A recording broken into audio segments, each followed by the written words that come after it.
Assalamualaikum warahmatullahi wabarakatuh. Saya Irma, saya guru bidang studi fisika di SMA Islam An-Nizam Medan. Selamat pagi anak-anak. Hari ini kita akan belajar video pembelajaran fisika. Jadi kita harus punya statement fisika itu mudah. Nah, jadi kita akan belajar medan magnet dan kita akan mengulang kembali tentang magnet itu apa sih yang waktu itu pernah kalian pelajari saat di SMP. Nah, dalam fisika di sini saat kita bahas tentang medan magnet maka berarti itu berhubungan dengan yang namanya besaran vektor. Nah, di mana medan magnet itu dilambangkan hurufnya adalah B besar. Oke. Dan medan magnet termasuk ke dalam besaran vektor. Nah, medan magnet itu satuannya adalah di mana B sama dengan Weber per meter atau sering disebut Tesla, di mana dilambangkan dengan T. Nah, itu satuan dari medan magnet. Lalu, medan magnet itu medan magnet itu timbul akibat dari mana sumbernya. Nah, jadi bisa kita tulis sumber medan magnet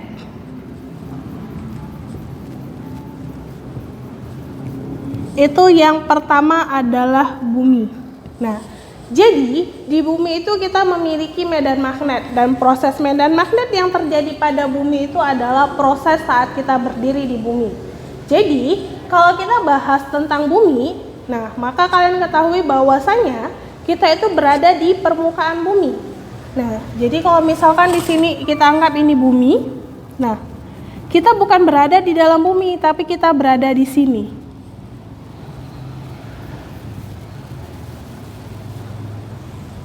Atau kita tulis di sini tulis manusia.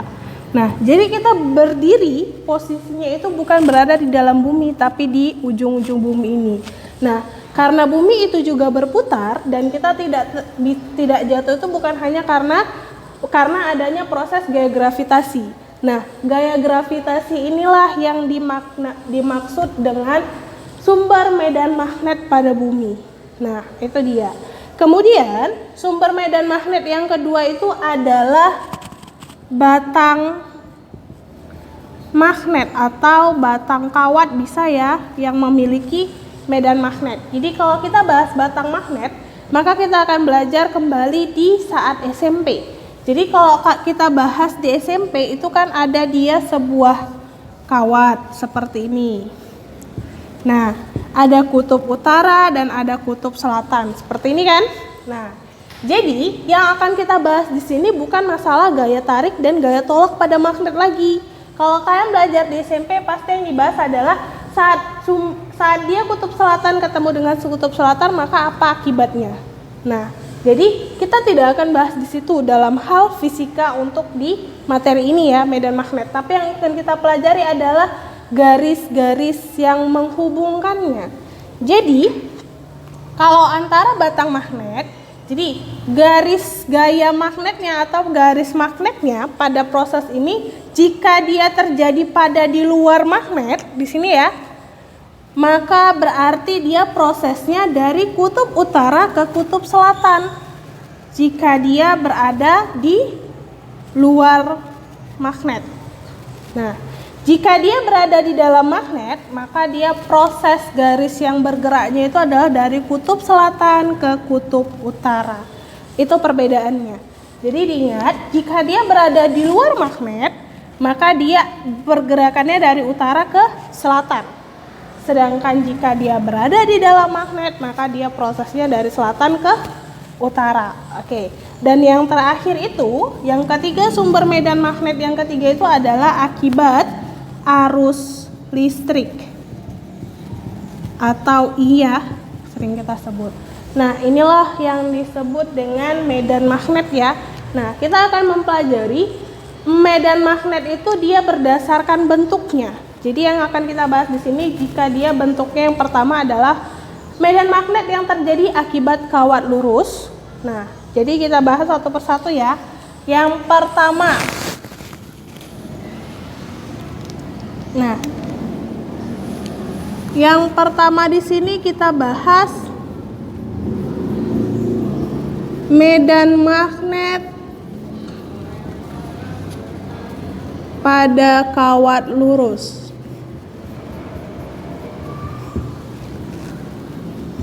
Nah, medan magnet pada kawat lurus misalkan kita ibaratkan seperti ini. Ada sebuah batang ya, batang magnet. Nah, kita anggap panjangnya tak terhingga. Oke? Kemudian ada sebuah titik. Di sini kita buat titik P. Antara kawat lurus ini terhadap titik P ini memiliki jarak R. Nah, itu dia. Jadi, pada kawat di sini kita aliri sebuah arus listrik yang dia kita buat arah arus listriknya itu menuju ke atas. Nah, ini dia. Maka berarti dapat kita simpulkan di sini bahwa besar medan magnet bisa kita hitung. Jadi medan magnet itu terjadi akibatnya adalah sebuah arus terhadap jaraknya. Nah, jadi maka bisa kita tulis persamaan rumusnya B itu sama dengan mu 0 dikali mu R dikali I per 2 VR. Nah, di mana keterangannya itu adalah kalau B-nya kan kita udah tahu, B-nya itu adalah medan magnet ya. B-nya itu adalah medan magnet, I-nya itu adalah kuat arus, dan R-nya itu adalah jarak yang memisahkan atau jarak antara dari kawat lurusnya ini terhadap sebuah titik. Nah, lalu mu 0 dan mu R-nya ini apa? Jadi, mu 0 ini disebut dengan permeabilitas ruang hampa atau vakum. Nah, untuk mu 0 ketetapannya dalam medan magnet itu ada nilainya ya. Itu nilainya adalah 4V dikali 10 pangkat min 7 Tesla meter per ampere. Nah, kemudian kalau mu R itu apa? Mu R itu adalah permeabilitas medium. Nah, jadi bila mediumnya itu diketahui berbeda, maka nanti mu R-nya ini adalah mediumnya, permeabilitasnya. Tapi biasanya kalau kalian lihat di buku nih, Bu, di buku itu tidak ada mu R. Nah, jika dalam soal itu tidak disebutkan jenis mediumnya, berarti mu R-nya itu adalah pada udara. Mediumnya itu adalah pada udara, di mana mu R pada udara itu nilainya adalah 1. Makanya kenapa kalau dalam buku kalian itu biasanya ditulis jadinya B sama dengan mu 0 kali I mu 0 kali I per 2 VR. Nah, ini dia perbedaannya. Jadi sama ya. Jadi kalau kalian nanti misalkan dalam soal tidak disebutkan mediumnya itu apa, berarti medium yang digunakan dalam soal itu adalah udara. Maka mu R-nya bisa kalian ganti 1 atau kalian bisa langsung menggunakan rumus yang ini. Nah, itu dia. Jadi kita udah dapat persamaan rumusnya di sini.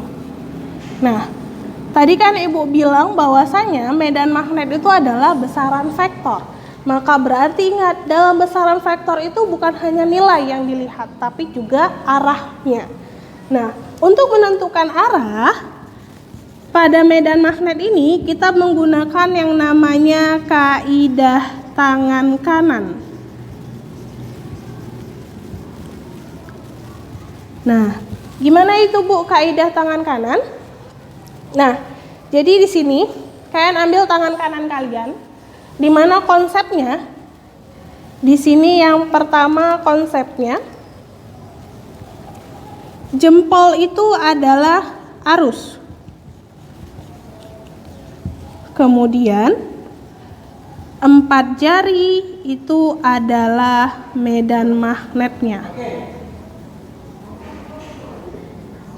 Nah, ini dia. Kemudian ada persamaan dia gini juga.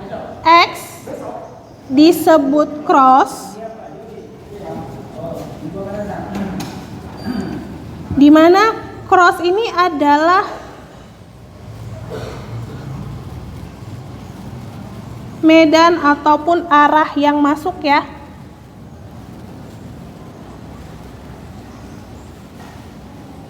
Jadi ini kalau dia cross itu berarti masuk pada bidang ke dalam, atau kita buat bisa ke dalam. Nah, cross itu masuk ke dalam bidang.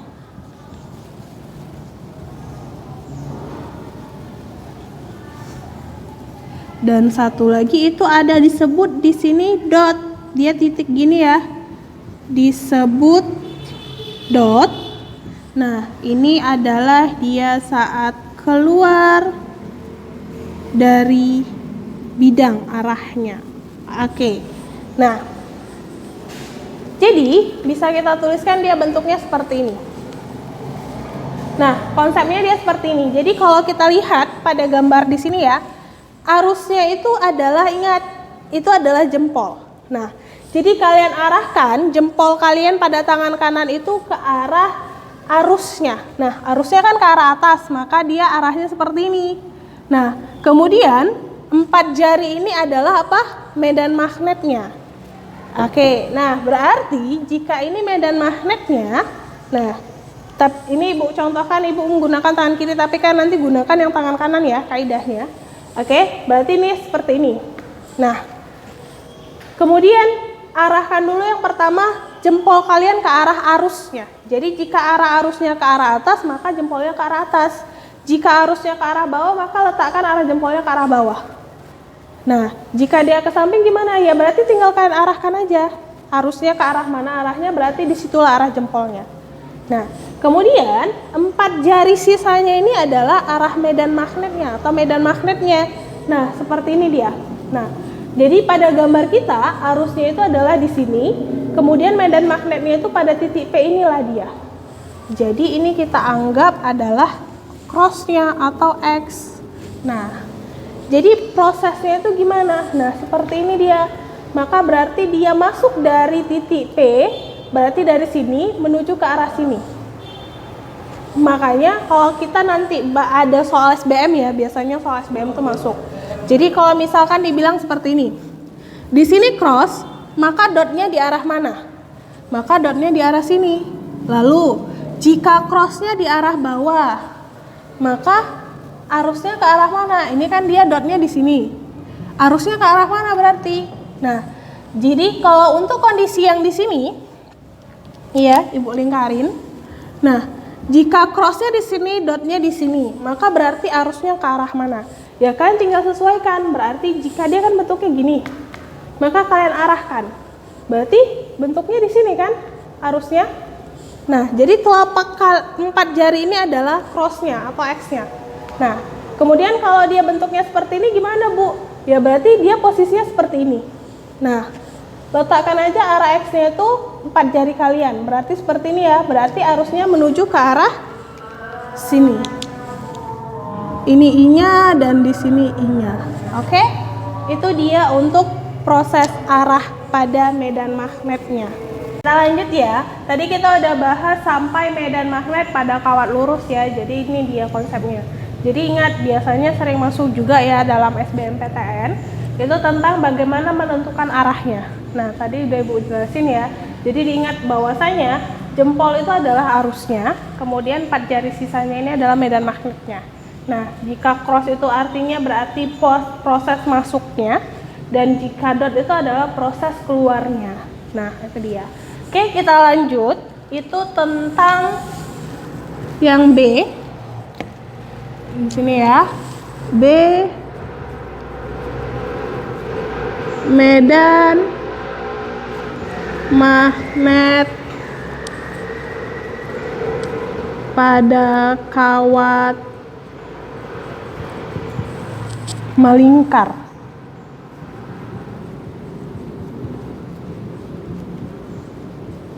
Nah, oke. Nah, jadi kalau dia pada kawat lurus itu berarti kan tadi ini sebuah kawat yang dia panjangnya tak terhingga. Nah, kenapa tak terhingga? Karena dia memiliki arus ya. Kemudian, jadi kalau pada kawat melingkar, medan magnet pada kawat melingkar. Jadi ini dia. Jadi yang lingkaran ini kita buat di sini adalah kawatnya.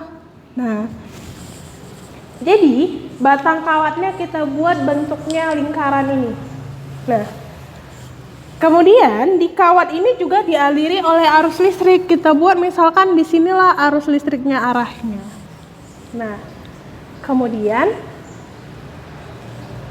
di sini ada jari-jari lingkarannya. Kemudian ada sebuah titik P. P ini artinya pusat ya, pusat pada lingkaran. Kemudian ada jarak antara ada sebuah titik Q. Nah, yang terpisah jaraknya dari pusat ke titik Q itu adalah kita lambangkan X. Nah, lalu maka kita buat dia, kita cari dulu R ininya untuk di titiknya. Di sinilah dia. Jadi apa fungsi R kecil ini? Jadi R kecil ini dia seperti ini. Jadi kalau kita lebih pahamnya, kita coba masuk rumus, konsep rumusnya ya. Jadi kalau dalam gerak medan magnet pada kawat melingkar, maka B-nya itu menjadi mu 0 kali mu R kali I kali N per 2R. Nah, 2R-nya ini apa? Jika ini terjadi pada kawatnya atau dia berada pada dalam kawat ya.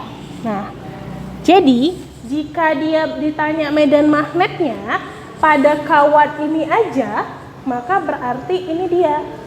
Atau kita sebut bilangnya pada pusat lingkaran. Nah, pada titik Q ini kita sebut sumbu. Nah, atau titik. Sehingga kalau dia pada sumbu, kalau ini kan R di sini. Jadi kalau dia pada sumbu, kita bukan hitung dari titik P ke titik Q-nya, tapi dari luar permukaan lingkaran atau kawatnya. Nah, karena kawatnya di sini, berarti jaraknya itu dari ujung sini, kawat ini, menuju ke titik Q-nya. Nah, untuk mencari R-nya itu, kita buat di sini pada sumbu ya. Nah, jika pada sumbu, maka R-nya kita cari terlebih dahulu. Maka R, kalau kita lihat bentuknya seperti ini kan, ini terlihat berarti bentuknya seperti Pitagoras kan. Nah, maka kita dapatkanlah rumus R itu adalah R kuadrat sama dengan X kuadrat tambah R kuadrat. Jadi perbedaannya, kalau dia R besar di sini yang ibu buat, berarti itu dia adalah jari-jari lingkarannya. Sedangkan R kecil itu berarti jarak antara dari kawat berarusnya terhadap titik Q-nya atau pada sumbunya. Sehingga dapat kita tuliskan rumusnya menjadi B sama dengan mu 0 kali mu R dikali I kali N per 2R kuadrat. Nah, ini perbedaannya antara jika dia berada pada sumbu dan jika dia berada pada pusat lingkarannya. Nah, jadi bisa dilihat ya. Jadi kalau pada lingkaran berarti kan cukup menggunakan jari-jari lingkaran di bawahnya. Nah, jika dia berada pada sumbu titik Q ini, maka berarti kalian gunakan R kuadrat yang dari sini. Nah, sedangkan N-nya ini apa? N-nya ini adalah jumlah lilitannya. Jadi jika kawat bentuk lingkarannya ini dimiliki lebih dari satu. Nah, tapi kalau jika kawatnya hanya satu, maka kalian tulis N-nya hanya satu. Makanya jika kalian ketemu rumusnya nanti di dalam buku, itu rumusnya B sama dengan mu 0 kali I per 2R itu sama, atau 2A itu sama. Nah, kemudian karena ini termasuk besaran vektor ya, maka kita juga akan coba bahas untuk arusnya. Nah, kita bahas arah arusnya atau arahnya. Nah, kalau dalam kawat lurus tadi, kita punya konsep yang sama itu hanya di cross dan dotnya. Nah, Kalau cross itu kan tadi masuk ke dalam bidang dan dot itu keluar dari bidang. Nah, juga sama. Tetapi perbedaannya antara jempol dan 4 jarinya. Jadi, kalau dalam kawat melingkar, nah, pada kawat melingkar, jika jempol itu adalah medan magnetnya ya, kebalikannya. Medan magnetnya. Sedangkan 4 jari itu adalah arusnya. Nah, gimana konsepnya? Jadi kita perhatikan. Nih, ini ibu gunakan tangan kiri, jadi nanti kalian gunakan tangan kanan kalian ya. Nah, jadi ini ada arusnya kan seperti ini. Nah, jadi kalian tinggal sesuaikan aja arusnya. Ingat, arusnya itu adalah 4 jari ya.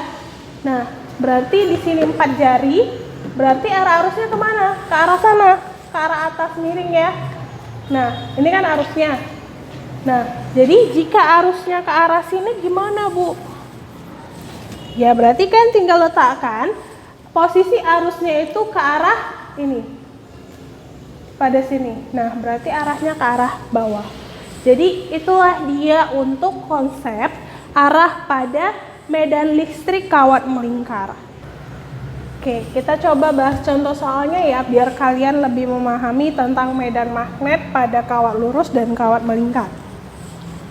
Nah, contoh soal yang pertama, sebuah kawat lurus panjangnya dialiri arus listrik sebesar 3 ampere. Tentukan besar medan magnet yang berjarak 3 cm dari kawat tersebut. Nah, kalau soalnya yang kalian jumpai seperti ini, sebenarnya konsep medan magnetnya sama. Sehingga berarti ingat, dalam konsep ini untuk membuat diketahui kita tandai terlebih dahulu yang ada angka 1, 2, dan 3. Oke. Nah, berarti langsung kita buat diketahui. Kalau 3 ampere, ampere itu adalah arus. Berarti kalau arus adalah I. 3 ampere yang berjarak 3 cm berarti adalah R. R-nya adalah 3 cm. Kita ubah ke meter. 3 kali 10 pangkat min 2 meter. Nah, ingat, senti ke meter kan 2 tangga yang naik, berarti pangkat min 2. Lalu ada mu nolnya. 4V kali 10 pangkat min 7 Weber meter per ampere. Nah, kita coba jawab. Berarti yang ditanya di sini apa? Medan magnetnya. Berarti medan magnet adalah B. Oke, kita coba jawab ya. Jadi, maka ingat rumus medan magnet pada kawat lurus itu berarti B sama dengan, tadi rumusnya apa? Mu 0 kali mu R kali I per 2VR.